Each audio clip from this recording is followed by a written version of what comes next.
चलो विद्यार्थी मित्रों, આપણે 9મા પાઠની અંદર જે બાકી રહી ગયેલું ત્યાંથી આપણે શરૂઆત કરીએ તો સ્વતંત્ર સંગ્રામનું જે આયોજન જે થયું 1857 ની અંદર, અને એમાં જે પ્રથમ શહીદ જેને ગણવામાં આવે છે એવા મંગલ પાંડેની આપણે વાત કરવા જઈ રહ્યા છીએ. તો મંગલ પાંડે છે એ એક સૈનિક છે અને એણે શું કાર્ય કરેલું 1857 સંગ્રામનો પ્રથમ શહીદ જેને ગણવામાં આવે છે.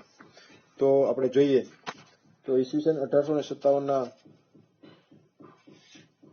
મે મહિનાની 31મી તારીખે, મે મહિનાની 31 તારીખ એટલે કે છેલ્લો દિવસ મે મહિનાનો, દેશભરમાં એક સાથે ઈસ્ટ ઇન્ડિયા કંપનીની હુકુમત એટલે કે એની જે સરકાર હતી એની સામે સંગ્રામનું આયોજન કરવાનું નક્કી થયેલું કે ભાઈ ભારતમાં એક સાથે 31 તારીખે સ્વતંત્ર સંગ્રામ છે એ કરવો, આવું નક્કી કરેલું.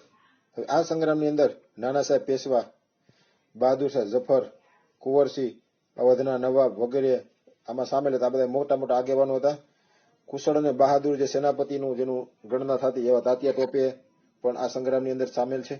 તીક્ષ્ણ બુદ્ધિજીવીથી આયોજન કરનાર રંગો બાપુજી તથા પ્રખર ધારાશાસ્ત્રી અને પત્રકાર એટલે કે વકીલ અને જે પત્રકાર હતા એ સમયના એવા અઝીમુલ્લા ખાન પણ ખૂબ જ મહેનત કરી રહ્યા હતા સમગ્ર ભારતની અંદર કે લોકો છે આ સંગ્રામમાં જોડાય અને 31 તારીખે એક સાથે જો અંગ્રેજો સામે આ સંગ્રામ કરવામાં આવે તો અંગ્રેજો બધી જગ્યાએ પહોંચી શકે નહીં અને અંગ્રેજો આ દેશ છોડીને ત્યારે જ જતા રહે. હવે સંગ્રામ માટે પ્રજાને જાગૃત કરવા માટે, તૈયાર કરવા માટે જે સૈનિકોની જરૂર પડે જે લડવા માટે અંગ્રેજો સામે, તો જેને સૈનિકોમાં જોડાવવું હોય એને પ્રતિકરૂપે રોટી, દાખલા તરીકે કોઈ ગયા હોય કે ભાઈ તમારે શેમાં જોડાવવું છે આ સંગ્રામમાં, તો કે હું સૈનિક બની અને અંગ્રેજ સામે લડીશ, તો એને રોટી એટલે એનું નામ લખી લે ભાઈ આ ફલાણો વ્યક્તિ છે, એને રોટી આપતા ભાઈ આ વ્યક્તિએ રોટીનો સ્વીકાર કર્યો છે એટલે કે સૈનિક તરીકે લડશે. અને પ્રજા જે છે જે આ સ્વતંત્ર સંગ્રામીઓની સાથે જે મદદ કરવાની હતી એવી પ્રજા છે એના માટે કમળ ના પ્રતિકો એને આપવામાં આવતા. ગામડાઓ સુધી પહોંચે લોકો, જે સ્વતંત્ર સેનાનીઓ હતા એ લોકો વધારે આ સંગ્રામમાં જોડાય એટલા માટે ઠેઠ ગામડાઓ સુધી પહોંચી જાય છે. હવે આ સંગ્રામની અંદર કોને કોને સહકાર આપ્યો તો કે મૌલવીઓ એટલે કે જે ઇસ્લામ ધર્મની અંદર જે એના ગુરુજનો જે હોય છે તે, પછી પૂજારીઓ, ભક્તજનો જે છે, ખેપિયાઓ એટલે કે જે ખેપ મારે છે એટલે કે માલની જે અવર જવર માટે જે મદદ કરનારા લોકો છે તે, લોકનાયકો એટલે કે લોક કલાકારો, અને ઓલિયાઓ એટલે કે જેની ખૂબ જ પ્રતિષ્ઠિત રીતે જે ગણના થાય છે જેને લોકો પૂજે છે એવા લોકો. ત્યાર પછી જે ભજન કરનારા લોકો છે, ભજનીકો, આ લોકોએ લોકો સુધી આ સંદેશો પહોંચાડ્યો કે ભાઈ આ સ્વતંત્ર સંગ્રામમાં 31 તારીખે સમગ્ર દેશમાં લોકો સાથે જોડાય અને અંગ્રેજો સામે લડવો. આ લોકોએ ખૂબ મોટો ફાળો આપેલો છે. હવે આ જે સ્વતંત્ર જે સંગ્રામ છે જે 31મી ઓક્ટોબર 1857 થી જે શરૂ થવાનો હતો, પરંતુ એ સ્વતંત્ર સંગ્રામ જે છે એ એના જે નિશ્ચિત જે સમય કરવામાં આવેલો એનાથી વહેલો શરૂ થઈ ગયેલો. કઈ રીતે શરૂ થઈ ગયો તો કે એનફિલ્ડ રાઇફલની અંદર જે ગાય અને ડુક્કરની ચરબીવાળા કારતૂસ વાપરવાનો મંગલ પાંડેએ વિરોધ કર્યો. આપણે આગળ ભણી ગયા હતા વિદ્યાર્થી મિત્રો કે 1857 ની અંદર એનફિલ્ડ જે રાઇફલ દાખલ કરવામાં આવેલી એ કારતૂસની અંદર ગાય અને ડુક્કરની ચરબી છે એનો ઉપયોગ થતો. આ કારતૂસ વાપરવાનો મંગલ પાંડે છે એ વિરોધ કરે છે કે ભાઈ હું આ કારતૂસ છે એ નહીં એનો ઉપયોગ કરું. અને આ ઘટનાને લીધે 31 મે નિશ્ચિત થયેલી જે સંગ્રામની તારીખ હતી એનાથી સંગ્રામની જે શરૂઆત છે વહેલી થઈ ગયેલી, કારણ કે મંગલ પાંડે સૌ પ્રથમ અંગ્રેજોને પડકારે છે. ત્યાર પછી આયોજન ખોરવાઈ ગયું. જે આયોજન જે થતું હતું એ આયોજન વિખાઈ ગયું. અંગ્રેજોને જાણ થઈ ગયેલી કે ભાઈ આવો કોઈ ભારત દેશની અંદર કોઈ એવો પ્રયત્ન કરવામાં આવે છે કે ભાઈ અમને અમારા દેશમાં પાછા મોકલી દેવાના. એટલે આ લોકો ખૂબ જાગૃત બની ગયા, સચેત બની ગયા. પરિણામે વિપ્લવનું જે લક્ષ્ય હતું, વિપ્લવ એટલે કે જે સંગ્રામ જે હતો એનું જે લક્ષ્ય હતું કે અંગ્રેજોને દેશમાંથી દૂર કરવા, એ લક્ષ્ય પાર પાડી શકાયું નહીં. નિશ્ચિત સમયે એક તારીખે ન શરૂ થયો, એનાથી જુદી તારીખ એટલે કે વહેલી તારીખે શરૂ થઈ ગયો. અને ભારતમાં ત્યાર પછી સંગ્રામો ધીમે ધીમે ક્રમશઃ અલગ અલગ તારીખે શરૂ થયા. હવે આપણે મંગલ પાંડેનો પરિચય મેળવીએ વિદ્યાર્થી મિત્રો. તો ઉત્તર પ્રદેશનું જે બિલિયા વિસ્તાર જે છે ત્યાં નગવા નામના ગામના બ્રાહ્મણ કુટુંબની અંદર મંગલ પાંડેનો જન્મ થાય છે. અને 7 રૂપિયાના પગારથી તે બ્રિટિશ લશ્કરમાં જોડાય છે. 7 રૂપિયા પગાર આપણે આગળ ભણી ગયા છે. જ્યારે આ જ નોકરી કરતા અંગ્રેજ ઓફિસરોને 150 રૂપિયા પગાર આપવામાં આવતો. મંગલ પાંડે 29મી માર્ચના રોજ સંગ્રામ માટે તૈયાર થઈ જાય છે. વિદ્યાર્થી મિત્રો, જો શરૂ થવાનો હતો 31મી મે, અને આ મંગલ પાંડેએ 29મી માર્ચના રોજ સંગ્રામની તૈયારી કરી દીધી. 26 વર્ષના મંગલ પાંડે યુદ્ધના પોશાકમાં સજ્જ થઈ, માથે તિલક લગાવી અને મેદાનમાં આવે છે. 26 વર્ષનો હતો જ્યારે તે શહીદ થાય છે. ત્યારે 26 વર્ષનો મંગલ પાંડે છે, તે માથે તિલક લગાવી અને જે પોશાક જે છે તે લશ્કરનો એને પહેર્યો છે, યુદ્ધના પોશાકમાં સજ્જ થઈને આવે છે. બાકીના સૈનિકોને પણ તેણે લડકાવ્યા કે તમે પણ મને સાથ સહકાર આપો આ સંગ્રામ શરૂ કરવામાં. પરંતુ જે સૈનિકો તેની સાથે હતા તે પણ 31મી મે સુધી રાહ જોવામાં સંમત હતા. મંગલ પાંડે તો સહમત હતો જ, પરંતુ એ ઉતાવળો થઈ ગયો. ત્યારે બીજા સૈનિકો 31 તારીખની રાહમાં હતા, એટલે એણે મંગલ પાંડેને સાથ ન આપ્યો. મંગલ એટલી ધીરજ રાખી શક્યો નહીં. મંગલ પાંડે છે એટલી ધીરજ ન રાખી શક્યો 31 તારીખ સુધી, અને એણે 29 તારીખની જે માર્ચ મહિનો છે 29 તારીખ, ત્યારે એણે સ્વતંત્ર સંગ્રામની શરૂઆત કરી દીધી. તેને પકડી લેવામાં આવ્યો. તેને પકડી લેવાનો હુકમ કરવામાં આવ્યો. મેજર વ્યુસન છે એને આદેશ કર્યો કે મંગલ પાંડેને પકડી લ્યો. પણ ભારતના સૈનિકો આ વાત માને થોડા, કે ભાઈ ભારતનો સૈનિક છે એને કઈ રીતે પકડવો મંગલ પાંડેને, અને એ પણ એનો એક મિત્ર જ હતો.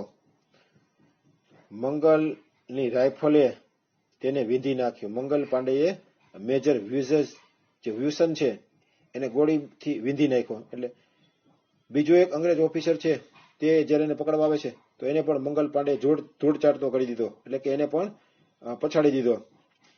હિન્દી સૈનિકોએ ધરપકડ કરવાની ના પાડી દીધી કે ભાઈ અમે મંગલ પાંડેની ધરપકડ નહીં કરીએ. છેવટે બ્રિટિશ સૈનિકોનો ઘેરાવ વધતો ગયો. મંગલ પાંડે છે ને એવું લાગ્યું કે ભાઈ આ બ્રિટિશરો મને પકડી અને બધી માહિતી મારી પાસેથી લઈ લે છે આ સ્વતંત્ર સંગ્રામની, એટલે એને પોતાની પાસે જે રિવોલ્વર હતી, બરાબર, એના દ્વારા આત્મ બલિદાન, એટલે કે પોતે જાતે પોતાના રિવોલ્વરમાંથી ગોળી પોતાના શરીર ઉપર મારે છે અને ત્યાં ઢળી જાય છે. પોતાની રાઇફલથી ગોળી છોડીને તે જમીન ઉપર પટકાયો. પોતાની જ રાઇફલ જે હતી એના દ્વારા જ એ ગોળી પોતાના શરીર ઉપર મારે છે અને ત્યાં લોહીથી લથપથ આ જે સિપાહી છે મંગલ પાંડે એ ત્યાં નીચે પડી જાય જમીન ઉપર. તાબડતોબ અંગ્રેજો એને હોસ્પિટલ લઈ જાય છે, કારણ કે એને માહિતી એની પાસેથી લેવાની હતી ભાઈ આવો કોઈ સંગ્રામ થવાનો છે કે શું છે. એને થોડીક એવી આગમચેતીના કોઈ એવા અનુભવો થવા લાગ્યા હતા, એટલે કે ભાઈ આની પાસેથી કોઈ માહિતી મળે તો,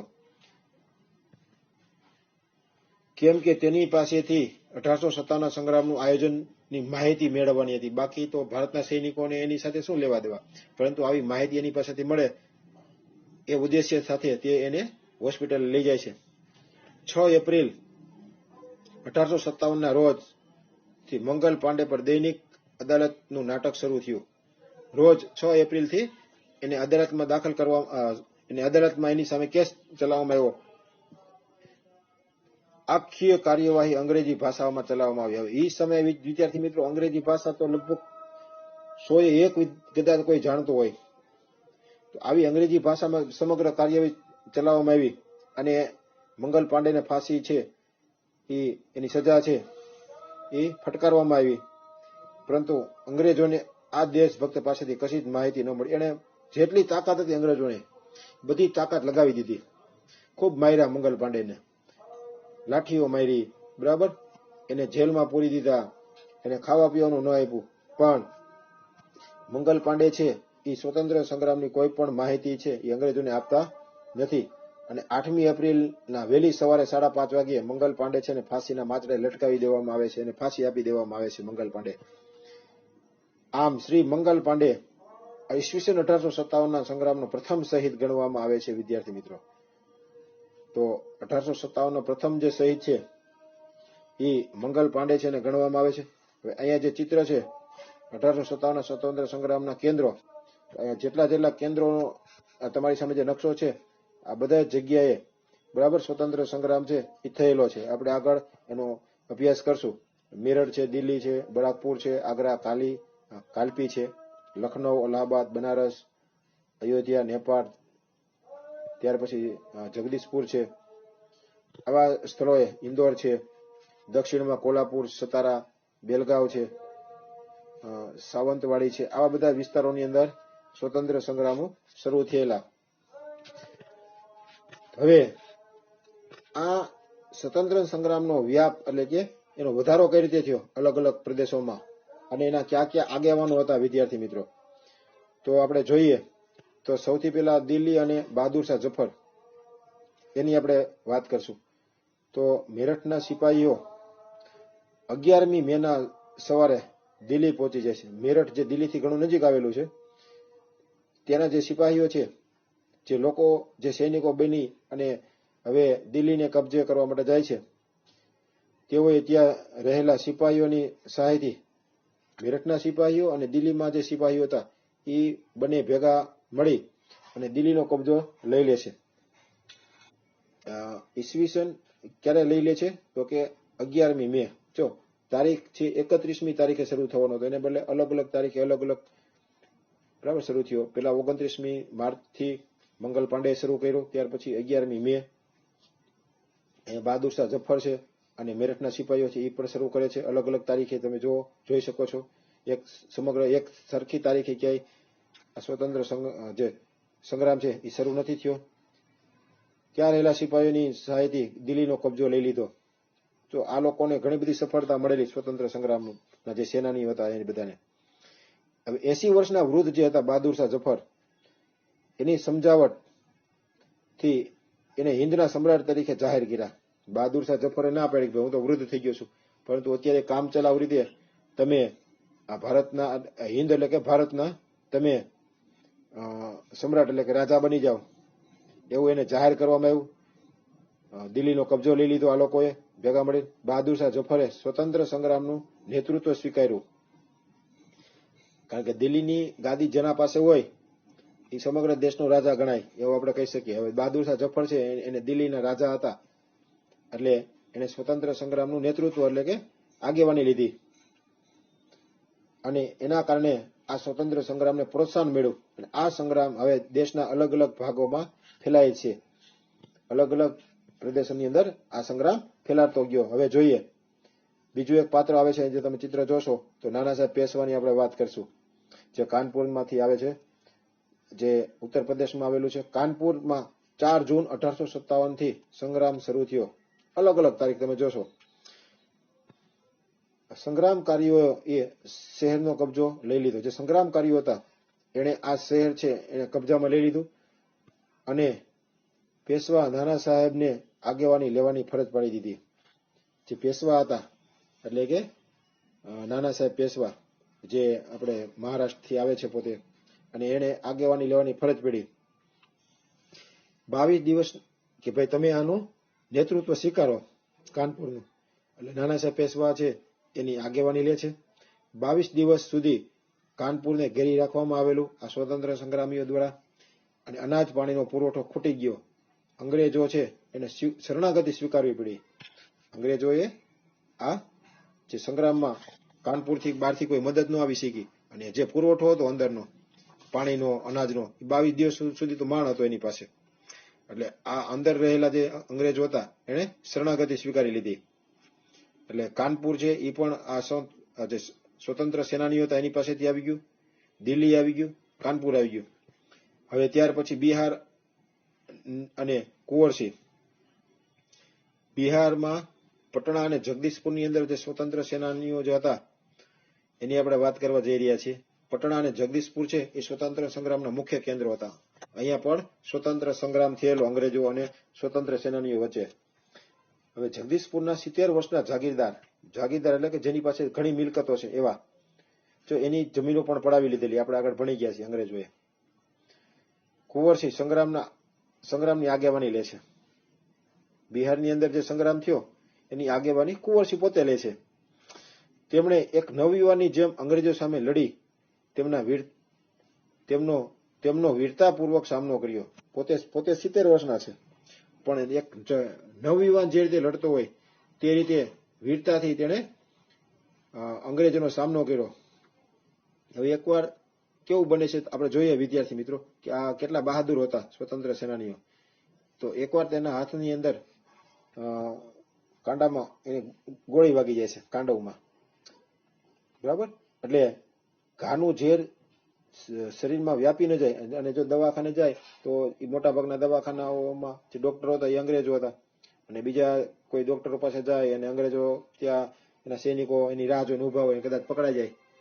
તો આ વ્યક્તિએ શું કર્યું આપણે જોઈએ તો આપણે જોઈએ છીએ તો જે કુંવરસિંહ છે તેને જે ગોળી વાગેલી હાથની અંદર, બરાબર, કાંડામાં, તો આ કાંડામાં વાગેલી ગોળી જે એનું જે ઝેર છે એ શરીરમાં બીજા કોઈ અંગમાં ન પ્રસરી જાય, ન ફેલાય એટલા માટે પોતે પોતાની તલવારથી હાથનો જે કોણી હતી ત્યાંથી તલવારનો એક ઝાટકો માર્યો એટલે પોતાની જે કોણીથી હાથ પણ એને કાપી નાખ્યો અને ગંગા નદીમાં આ હાથને પધરાવી દીધો. વિદ્યાર્થી મિત્રો, આવા જે સ્વતંત્ર જે સેનાનીઓ છે તે આમાં જોડાય છે. મૃત્યુ પામ્યા તે પહેલા તેમણે પોતાનું જગદીશપુર અંગ્રેજોના હાથમાંથી લઈ લીધું, કબજામાંથી લઈ લીધું. જગદીશપુર જે છે એ અંગ્રેજોના કબજામાંથી છોડાવી દીધેલું હતું કુંવરસિંહે, બરાબર. હવે જે આપણે આગળ જોવાના છીએ એ ઝાંસીની વીરાંગના લક્ષ્મીબાઈ છે એના ઉપર આપણે જોવાના છીએ.